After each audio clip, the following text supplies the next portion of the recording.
Assalamualaikum warahmatullahi wabarakatuh. Sabahul khair. Apa kabar anak-anak ustazah yang sholih? Mudah-mudahan kalian semua senantiasa sehat dan berada di dalam lindungan Allah Subhanahu wa taala. Baik, hari ini kita akan lanjutkan pembelajaran kita masih di materi posisi strategis Indonesia sebagai poros maritim dunia dengan indikator yang pertama menjelaskan perkembangan jalur-jalur transportasi di Indonesia sebagai poros maritim dunia.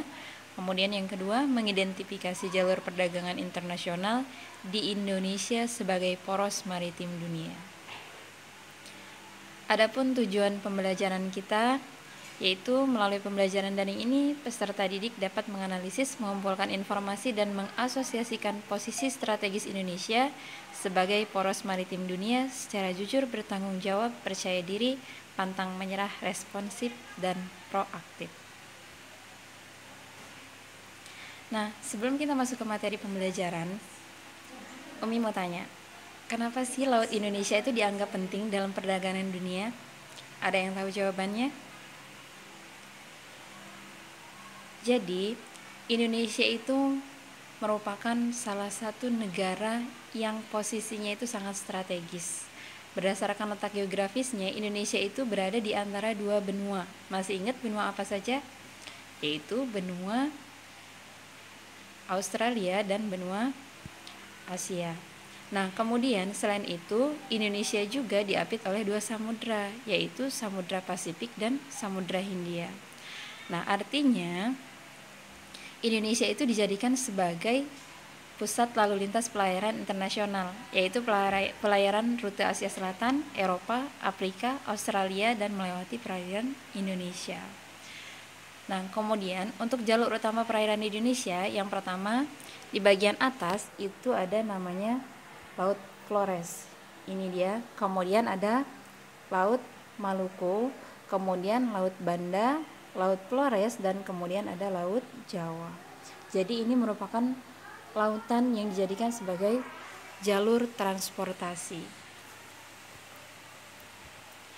Nah, kemudian jalur transportasi perdagangannya bisa kita lihat, Indonesia itu dilewati oleh perkapalan dunia untuk melakukan sebuah pelayaran. Nah, di sini Indonesia itu memiliki alur laut kepulauan Indonesia atau disingkat dengan ALKI. Alur ini adalah jalur yang ditetapkan berdasarkan Konvensi Hukum Laut Internasional sebagai jalur pelayaran dan penerbangan damai sehingga dapat terselenggara secara terus-menerus tanpa terhalang dan secepat mungkin. Nah, ALKI itu menghubungkan dua perairan bebas, yaitu Samudra Pasifik dan Samudra Hindia. Ya, masih ingat bahwa di bagian sini ada Samudra Pasifik dan kemudian di bagian sini ada Samudra Hindia. Dan kemudian dalam hal ini hak dan kewajiban kapal dan pesawat asing yang melintas ALKI diatur melalui peraturan pemerintah nomor 37 tahun 2002. Nah, adapun ketiga alur laut itu adalah yang pertama ada ALKI 1. Nah, di sini ALKI 1 ya. ALKI 1 itu melalui alur Selat Sunda, Selat Karimata, kemudian Laut Natuna dan Laut Tiongkok Selatan. Kemudian ada ALKI 2. Nah, di ALKI 2 itu melalui alur Selat Lombok, Selat Makassar dan Laut Sulawesi. Kemudian ada ALKI 3 di mana ALKI 3 itu memiliki beberapa jalur ya. Di sini ada ALKI yang pertama melalui Laut Sawu. Laut Sawu itu ada di sini. Kemudian Selat Ombai, kemudian Laut Banda, barat Laut Pulau Buru, Laut Seram, timur Pulau Manggole, dan kemudian Laut Maluku dan Samudra Pasifik ke bagian atas. Ini ya alurnya ke bagian atas. Kemudian yang kedua ada ALKI B melalui Laut Timor ya. Di sini ada Laut Timor, kemudian masuk ke Selat Leti, Laut Banda, Laut Seram, kemudian Laut Maluku dan masuk ke Samudra Pasifik. Kemudian yang terakhir itu ada ALKI 3C melalui Laut Arafuru ya. Kemudian Laut Banda, kemudian masuk ke Laut Maluku dan Samudra Pasifik. Nah, untuk selanjutnya jalur perdagangan internasional di Indonesia. Nah, jalur perdagangan internasional di Indonesia, kalau kita berbicara tentang sejarah, kita tahu bahwa ketika abad ke-6 sampai dengan abad ke-10, kerajaan Sriwijaya itu menguasai Indonesia, sehingga ketika itu untuk lautan itu dapat dipersatukan, dan kemudian di situ Indonesia dikenal dengan negara maritim. Kemudian setelah kerajaan Sriwijaya runtuh, kemudian masuk ke kerajaan Majapahit, dan kerajaan Majapahit ketika itu mampu menguasai dan menyatukan kepulauan yang ada di Indonesia. Kemudian setelah kerajaan Majapahit runtuh, masuklah kerajaan Demak. Nah, di dalam kerajaan Demak ini ketika itu dikuasai oleh orang-orang Islam, ya ketika itu mampu menyatukan kemaritiman yang ada di Indonesia. Setelah kerajaan Demak runtuh, kemudian ada kerajaan Jepara.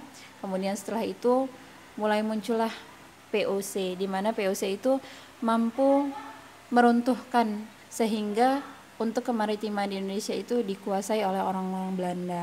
Kemudian ketika orang-orang POC mulai runtuh, masuklah pendudukan bangsa Jepang, dan ketika itu Jepang menguasai maritim Indonesia, sehingga kita termasuk negara-negara yang dijajah oleh bangsa-bangsa Jepang. Nah, mungkin itu materi yang dapat saya sampaikan pada hari ini, kurang dan lebihnya mohon maaf.